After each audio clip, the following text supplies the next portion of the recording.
আমাকে অনেকে প্রশ্ন করে, ডাক্তারবাবু, স্ট্রোকের পর আমার রোগী কথা কেন বলছে না? আমি ডক্টর সৌগত ভট্টাচার্য আজ সহজ ভাষায় বলবো, স্ট্রোকের পরে রোগীদের কথা বলতে পারার সমস্যা অর্থাৎ অ্যাফেজিয়া নিয়ে। দেখুন, আমাদের ব্রেনে দুটো দিক আছে, ডান দিক এবং বাঁ দিক। আমাদের ব্রেনের বাঁ দিক মূলত বেশিরভাগ ক্ষেত্রে আমাদের কথা বলার ক্ষমতা অর্থাৎ ল্যাঙ্গুয়েজ কন্ট্রোল করে। ব্রেনের বাঁ দিকেও আবার দুটো দিক আছে, একটার নাম হলো ব্রোকাস এরিয়া এবং একটার নাম হলো ওয়ার্নিকেস এরিয়া। আমরা কথা বলি কিভাবে? যখন আমাদের কেউ কিছু বলে, প্রথমত আমরা সেটা শুনি, তারপরে ভাবি এবং তারপরে তার উত্তর দিই।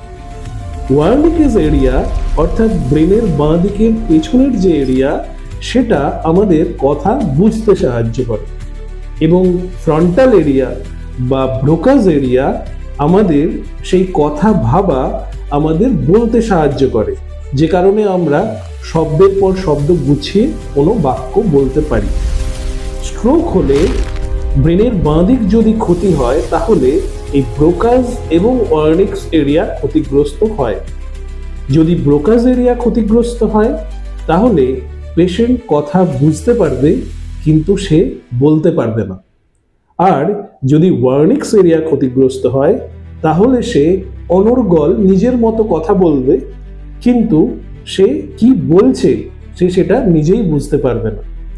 আর যদি দুটোই ক্ষতিগ্রস্ত হয়, তাহলে সে কথা বুঝতে পারবে না এবং বলতেও পারবে না। এই হলো সহজ ভাষায় পোস্ট স্ট্রোক অ্যাফেজিয়ার কারণ।